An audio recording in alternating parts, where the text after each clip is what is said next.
ዓለም ከተፈጠረበት የቀን መቁጠሪያ ከተጀመረበት ጊዜ ጀምሮ ሰኔና ሰኞ በአስገራሚ መንገድ የተወሰነ ዓመት ይገጥማል። የሰኔና ሰኞ ነገር አስገራሚነቱ በዚህ ይጀምራል። ሰኔና ሰኞ በ5 እና በ6 ዓመታት ልዩነት ይመጣና ቀጥሎ በየ11 ዓመቱ ይመጣል። ይህም አንድ አበቅት ይሆናል። ሰኔና ሰኞ ሌላም አስገራሚ ባህሪ ያለው በመቶ ዓመት ውስጥ 2 ጊዜ በጎዶሎ 2 ጊዜ በሙሉ ቁጥር እየተከታተለ ይመጣል። ሌላ አስገራሚ ነገርና ከሌሎች ወራት በተለየ ሰኔና ሰኞ በፈረንጅ ካላንደር ከገጠመ በሳምንቱም በኢትዮጵያ ካላንደርም ሰኔና ሰኞ መልሶ ይገጥማል። የሰኔና ሰኞን ግጥምጥሞሽ እንደ ዋዛ ፈዛዛ በጨዋታ መልክ የሚያልፉት ሰዎች መኖራቸውን ያህል በአውደ ቀመር የተካኑ በጥልቅ የሚያውቁ የጥንት አባቶቻችን ግን ነገሩን በዋዛ የሚያዩት አይመስልም። ቀን ቆጥረውና ዓመታት አስልተው ሰኔና ሰኞ የሚገጥምበትን ዓመት በጥንቃቄ እንድናልፈው ይመክሩናል። እኛም እንደ ሊቃውንት አባቶቻችን የባህር ሐሳብን ዕውቀትና ቀመር መሰረት አድርገን በአገራችንና በዓለማችን የተከሰቱ የሰኔና ሰኞ ግጥምጥሞሽን በትንሽ እንጨዋወታለን።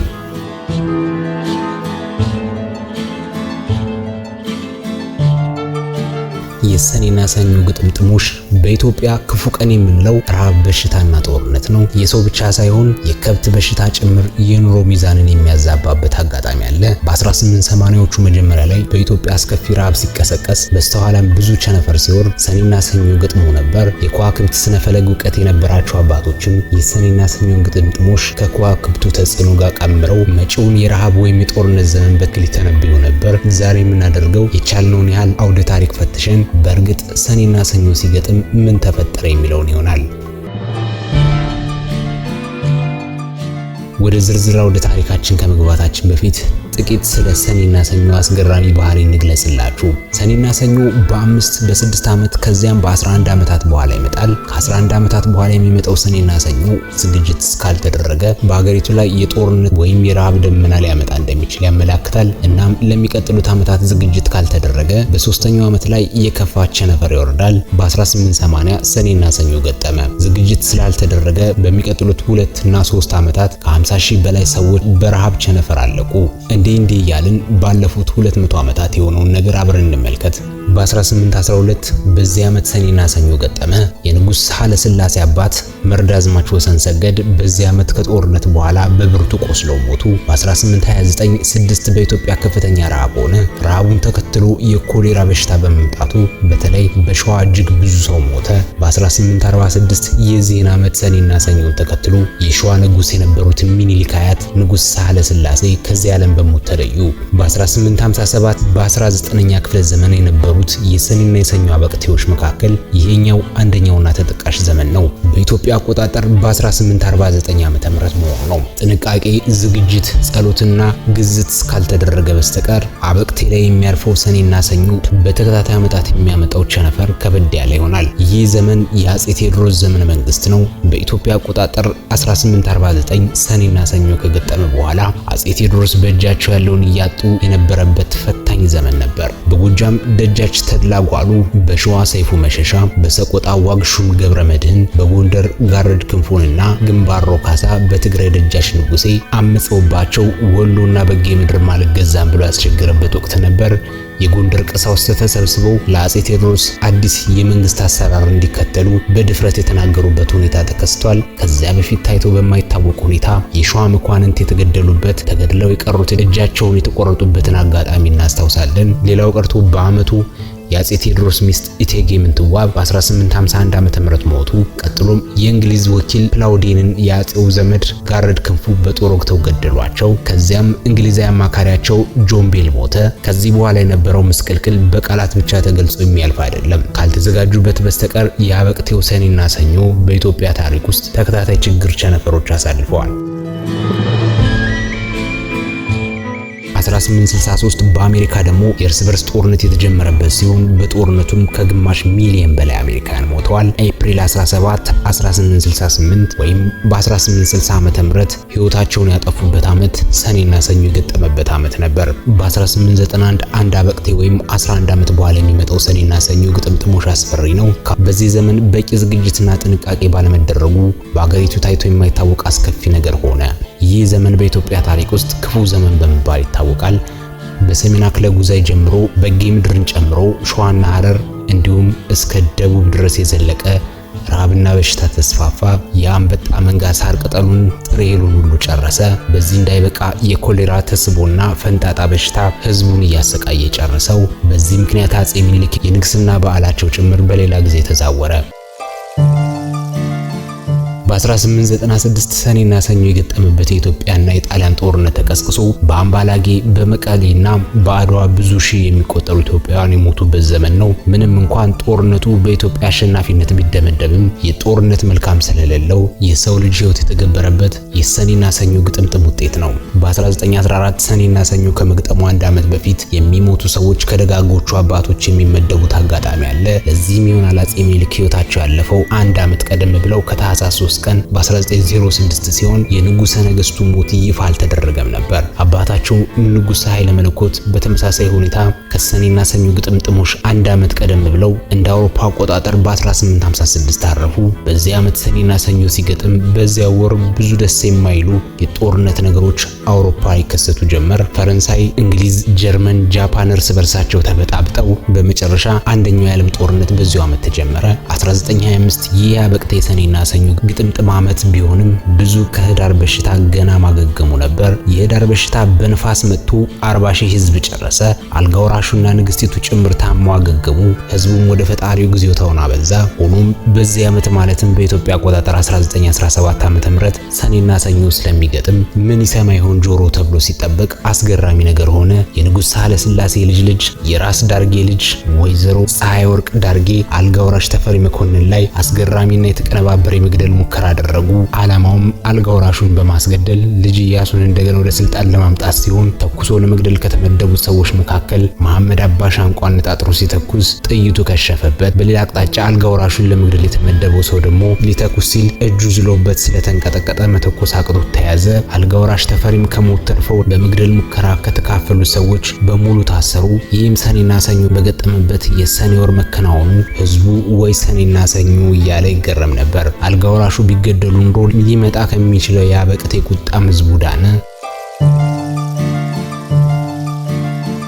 በሌላ በኩል ግን በዚሁ ዓመት 1925 የጣሊያን አምባገነን አመራር ተመሰረተ። የሀገሪቱ ፕሬዝዳንት ቤኒቶ ሙሶሎኒ ጃንዋሪ 3 ቀን የአውሮፓ ፓርላማ በትኖ ብቻውን አምባገነን መሪ ሆነ። ኢትዮጵያንም ለመውረድ ዝግጅት ያደርግ ጀመር። በዚህ ዓመት አዶልፍ ሂትለርና ፓርቲው ብቸኛ የጀርመን መሪዎች መሆናቸውን አወጁ። በአሜሪካ የነጭ የበላይነት ገነነ። በዚሁ ዓመት ኦገስት 28 ቀን 40 ሺህ የኬኬ አባላት ነጭ መለያቸውን ለብሰው በዋሽንግተን ሰልፍ ትርኢት ሲያደርጉ የዓለም መጨረሻን አስመሰሉት። በ1931 ሰኔና ሰኞ በገጠመ በዓመቱ ንግስተ ነገስታት ዘውዲቱ ምኒልክ ህይወታቸው አለፈ። ይህ ዓመት ደግሞ በባህር ማዶ ሰዎች ዘንድ የሚታወቀው የግሬት ዲፕሬሽን መጀመሪያ በመሆኑ በአውሮፓና በአሜሪካ እንደ መጥፎ ዘመን ይቆጠራል። በ1936 በዚህ ዓመት በኢትዮጵያ አስደንጋጭ ነገር ተፈጠረ። የጣሊያን ወረራ ተደረገ። ሰኔና ሰኞ ገጠመ። ጣሊያኖች ከሰሜን አልፈው ማይጨውን ተሻግረው አዲስ አበባ ገቡ። ዘመኑ ለኢትዮጵያን የከፋ ሆነ። በ1942 የሁለተኛው ዓለም ጦርነት ተፋፍሞ ጀርመን በመላው አውሮፓ ፍጹም የበላይነትን የተቀዳጀችበት ዓመት ነበር። ከዚያ ዓመት ጀምሮ ለቀጣይ 3 ዓመታት ናዚዎች የአይሁድ ዝርያ ያላቸውን ሰዎች እያደኑ በከፋና በሚዘገነን መንገድ ገደሏቸው። ዘራቸውን የማጥፋት ስራ ተሰራ። ውጤቱም ከ6 እስከ 11 ሚሊዮን አይሁዶች ተገደሉ። በ1953 የዚህ ዓመት ሰኔና ሰኞ አንድ አበቅቴ ከ11 ዓመት በኋላ የሚመጣ ነው። ጥንቃቄ ካልተደረገ በቀጣዩ ዓመታት በኋላ ረብሻና ግርግር ይኖራል። ረሃብና ጦርነት ይኖራል። ጥንቃቄ መደረግ ያለበት በጾምና በጸሎት ጭምር ነው። በዚያ ወቅት የዘመን የተፈራው ረሃብና ቸነፈር አልመጣም። መልካም ነገር እንዲሆን ምክንያት የሆነው በቂ ዝግጅት ስለተደረገ ህዝቡን በጽናት ወደ ፈጣሪው ጸሎት ስላደረገ ሊሆን ይችላል። በእርግጥም በዚህ ዓመት ክርስትና ቤተ እምነቶች በተጨማሪ የቢላል መስጊድ ተመርቆ እስላምና ክርስቲያኑ ወደ አምላኩ ጸሎት እያደረሰ የነበረበት መልካም ዘመን መሆኑን የታሪክ ድርሳናት ይመሰክራሉ። ለዚህም ይሆናል አበቅቴው ሰኔና ሰኞ በአገሪቱ ላይ ክፉ ቸነፈር ሳይወርድ የቀረው። በ1959 በዚህ ዘመን ሰኔና ሰኞ ሲገጥም ምን ይመጣ ይሆን መባሉ አልቀረም። ሆኖም በቀጣዩ ዓመት በ1960 ንጉሠ ነገሥቱ ለጉብኝት ወደ ብራዚል በሄዱበት ወቅት የክቡር ዘበኛ ጦር አመጽ ተነስቶ የመፈንቅለ መንግስት ሙከራ ተደረገ። ኢትዮጵያ ለመጀመሪያ ጊዜ አይታው የማታውቀውን የተቀነባበረ የመፈንቅለ መንግስት ሙከራ አስተናገደች። በጀነራል መንግስቱ ንዋይና በገርማሜ ንዋይ የተመራው መፈንቅለ መንግስት የ600 ሰዎችን ህይወት ቀጠፈ። ብዙዎቹ ታሰሩ፣ ጥቂቶች ተሰደዱ። በንጉሠ ነገሥቱና በኢትዮጵያ መንግስት ላይ ግን ጥቁር ጠባሳ ጥሎ አለፈ። የታህሳሱ ግርግር። በ1964 በአባቶቻችን ዘመን አንድ የሚያስታውሱት የሰኔና የሰኞ ገጠመኝ ነበር። በኢትዮጵያ አቆጣጠር በ1956 ዓ.ም ሰኔና ሰኞ ገጠመ። ይህንኑ ተከትሎ ምን ይመጣ ይሆን ተብሎ ሲጠበቅ በዚሁ ዓመት 1956 ዓ.ም ዓለማችን ያስደነገጠ ትልቅ ክስተት ማስተናግዷል። የአሜሪካው 35ኛው ፕሬዝዳንት ጆን ኤፍ ኬኔዲ የተገደሉበት በዚሁ ሰኔና ሰኞ በገጠመበት ዓመት ነበር። በ1970 በአውደ ቀመሩ ስሌት መሰረት ከ6 ዓመታት በኋላ የሚመጣው የአበቅቴው ሰኔና ሰኞ በመጪው ዓመታት በአገሪቱ ጦርነትና ብጥብጥ ሊነሳ እንደሚችል አመላካች ነው። በእርግጥ እንዲህ አይነቱ የዘመን ትንቢት ለመናገር የከዋክብት ስነ ፈለግን ምጥቅ ዕውቀት መጨመር ያስፈልጋል። የሆነ ሆኖ በዚህ መሰረት በ1962 ሰኔና ሰኞ ሲገጥም ለኢትዮጵያ ትልቅ ማስጠንቀቂያ ነበር። በዚህ ዓመት ኤርትራ በረሃ የመጀመሪያው የመገንጠል ጥያቄ ጥይት ተተኮሰች። በውጭ ሀገርና በሀገር ውስጥ የሚገኙ ተማሪዎች በሶሻሊዝም አደረጃጀት ተመሰረቱ። እንደተፈራውም በቀጣዩ ዓመታት ሀገሪቱ ቁጣ ወረደ። በወሎና በአካባቢው የረሃብ ቸነፈር መጣ። ተማሪዎቹን እንቅስቃሴ ተከትሎ አመጽ ተነሳ። መንግስት ተገለበጠ። ትርፍ ቤትና የግል መሬት ተወረሰ። ተቃዋሚዎች በዙ። ቀይ ሽብር ተፋፋመ። ንጉሠ ነገሥቱም ተገደሉ። በ1981 አንድ አበቅቴ በኋላ የሚመጣ ሰኔና ሰኞ ያስፈራል። ምክንያቱም አበቅቴው ሰኔና ሰኞ ተከትሎ ከ3 ዓመታት በኋላ የሚመጣው የረሃብ ቸነፈር ከበድ ያለ ነው። በመሆኑም በቂ ዝግጅት ካልተደረገ መጪዎቹ ዓመታት የከፉ እንደሚሆኑ አውደ ቀመሩ ያሳያል። ለኢትዮጵያም መጪውን ዘመን መልካም እንደማይሆን ማስጠንቀቂያ ደወል የተሰማበት ነበር። ጊዜው በኢትዮጵያ አቆጣጠር 1973 ሲሆን የአበቅቴው ሰኔና ሰኞ ገጠመ። እንደ ሁልጊዜውም ከ3 ዓመታት በኋላ የረሃብ ቸነፈር በኢትዮጵያ ወረደ።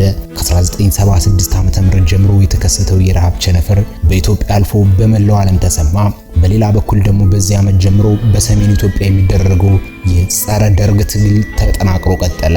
በ1887 ይህ ዘመን ለኢትዮጵያ ክፉ ጦርነት ዘመን ሆኖ ያለፈው በሰሜን ኢትዮጵያ የሻዕቢያ ወያኔና የኢህዴን ተዋጊዎች በጣም የተጠናከሩበት፣ የኢትዮጵያ ጦር ሰራዊት ደግሞ ተስፋ የቆረጠበትና ብዙዎች በየቀኑ የሚሰዉበት ዘመን ነበር። በተለይም አንድ ዓመት ቀደም ብሎ የናደው ክፍለ ጦር መሪ ጀነራል ታሪኩ ተገደለ።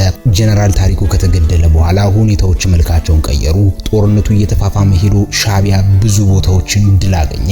ጦርነቱ በጣም የከፋ ነበር። በአመቱ ጀነራል ፋንታ ላይ የተመራ ወታደራዊ መፈንቅለ መንግስት ቢደረግም ውጤቱ የብዙ ጀነራሎች ሞት ሆነ። በአጠቃላይ ይህ ዘመን እጅግ ተስፋ አስቆራጭ በመሆኑ መጪው ጊዜ ጨለማ ሆኖ የታየበት ወቅት ነበር።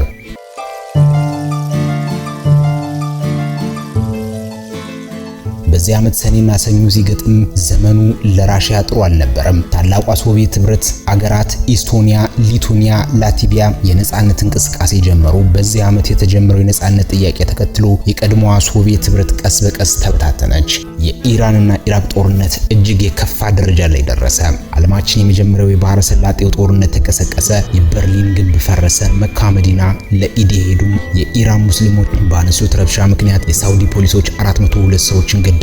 ይህም ከዚያ በፊትም ሆነ ኋላ ተሰምቶ የማያውቅ የግድያ ታሪክ ሆኖ ተመዘገበ። በ1992 ይህ ዘመን በኢትዮጵያ አቆጣጠር 1984 ነው። በዚህ ወቅት ኢህአዴግ ሀገሪቱን ተቆጣጥሮ የሽግግር መንግስት ያቋቋመበት፣ ብዙዎች በዘርና በጎሳ ጸብ ምክንያት የተገደሉበት፣ ኤርትራ የተገነጠለችበት፣ በብዙ መንገድ ኢትዮጵያ ታሪክ የተቀየረበት ነው።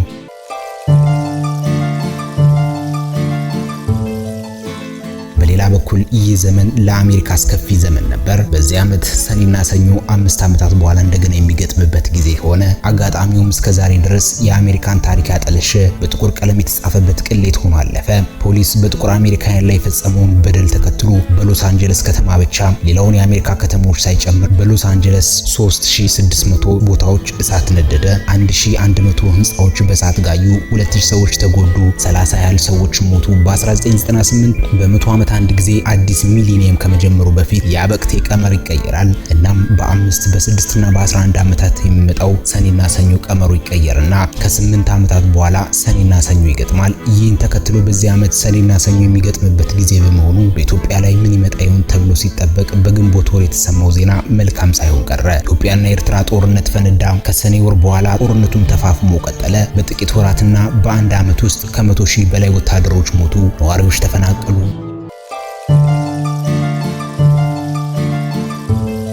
በሌላው ዓለም ደግሞ ጂሃድ ታወጀ። ኦሳማ ቢንላደን በአሜሪካውያን የሚፈለግ ሰው ቢሆንም እስካሁን ጂሃድ አላወጀም ነበር። በዚህ ዓመት ግን በእስራኤልና በአሜሪካውያን ላይ ጂሃድ አወጀ። በዚህ ጂሃድ ምክንያት የብዙ አሜሪካውያን ሕይወት ጠፋ። በዚሁ ዓመት በኬንያና በታንዛኒያ አንድ ቀን ኦገስት 7 በአሜሪካ ኤምባሲ ቦምብ ፈንድቶ 224 ሰዎች ተገደሉ። 4500 ሰዎች በላይ ጉዳት ደረሰባቸው። በተለይ ይህን የጂሃድ መልእክት ተከትሎ ከ3 ዓመታት በኋላ ማለትም በ2001 ላይ በኒውዮርክ እና በሌሎች አሜሪካ ክፍለ ግዛቶች በሴፕቴምበር 11 ቀን ጥቃት ተፈጸመ። ይህ አንድ ወቅት የሚመጣ የሰኔና የሰኞ ግጥምጥሞሽ እንደመሆኑ መጠን በሚቀጥሉት ዓመታት የሚመጣ የሚችለው የሐዘን ጦርነትና የረሃብ ቸነፈር ያስፈራል። አዲሱ ሚሊኒየም ከገባ በኋላ ሰኔና ሰኞ ገጥመው 2009 ዓ.ም ነበር። ኢትዮጵያ አቆጣጠር 2001 ዓ.ም ነበር። ቀጣዩ 3 ዓመታት ውስጥ ምን ሊመጣ እንደሚችል ሲጠበቅ ያልተጠበቀ ነገር ሆነ። ፓትርያርኩ አቡነ ጳውሎስና ጠቅላይ ሚኒስትር መለስ ዜናዊ ተከታትለው በሞት ተለዩ። በተለይ የመለስ ዜናዊ ሞት ተከትሎ መጪውን ጊዜ ብጥብጥና ጦርነት ይዞ ሊመጣ ይችላል ተብሎ ብዙ ስጋት ነበር። ብዙዎች እንደሚያስታውሱት በዚያን ሰሞን ህዝቡ በጸሎት ተግቶ ወደ ፈጣሪው አለቀሰ። አምላክም ጸሎቱን ሰማ። የተፈራውም የእርስ በርስ ጦርነት ሳይከሰት ቀረ። በሌላ በኩል ደግሞ በሁለተኛው የዓለም ጦርነት በኋላ ዓለማችን በከፍተኛ የኢኮኖሚ ውድቀት ውስጥ የገባችው በ2009 ነበር። ይህ የኢኮኖሚ ውድቀት የተከሰተውም በ2009 ነው። በ2020 በዚህ ዓመት እንደተለመደው በፈረንጅም ሆነ በኢትዮጵያ አቆጣጠር ሰኔና ሰኞ ገጥመዋል። ግጥምጥሞሹ ግን ለኢትዮጵያን ብቻ ሳይሆን ለመላው ዓለም ኮሮና ቫይረስን ተሸክሞ የበሽታ ቸነፈር ይዞ ነው የመጣው። ይህ ጥናታዊ ጽሑፍ በተጠናቀረበት ወቅት በመላው ዓለም 300,000 ሰዎች ህይወታቸው ሲያልፍ ከ100,000 በላይ የሚሆኑት አሜሪካውያን ናቸው። በዚሁ ዓመት በአሜሪካ የደረሰውን ቀለም ልዩነት ምክንያት በማድረግ ሰፊ የሆነ ሰላማዊ ሰልፍ እየተደረገ ነው። ሁኔታው ሁሉ የዓለም መጨረሻ ይመስል ይችላል። መጪውን ዘመን መተንበይ የሚፈልጉ ሰዎች ካሉ በሰኔና በሰኞ ግጥምጥም ዓመታት ላይ የከዋክብትን ስነ ፈለጋዊ እውቀት ጋር የሚያቀናጁት የተሻለ ውጤት ሊያገኙ ይችላሉ። ከጊዜ በኋላ የስነ ከዋክብት እውቀት እየደበዘዘ በመምጣቱ እንጂ የባቢሎን ዘመን በፊት ጀምሮ ሊቃውንት እውቀትና ጊዜያቸውን በከዋክብት ቀመር ላይ ያጠፉ ነበረ። ውጤቱም በአገራቸው ላይ ሊመጣ የሚችለውን የረሃብ፣ የበሽታ፣ የድርቅና የጦርነት ዘመን ቀድመው መተንበይና መናገር ይችሉ ነበር። ጥሩ ምርት የሚገኝበትን ተድላና ሐሴት የሚሆንበትን ታዋቂ ሰዎችና ነገስታት የሚሞቱበትን ያን ተከትሎ የሚመጣውን ውጣ ውረድ ጭምር ይናገራሉ፣ ማስጠንቀቂያም ይሰጣሉ። እውቀቱ አሁንም አለ።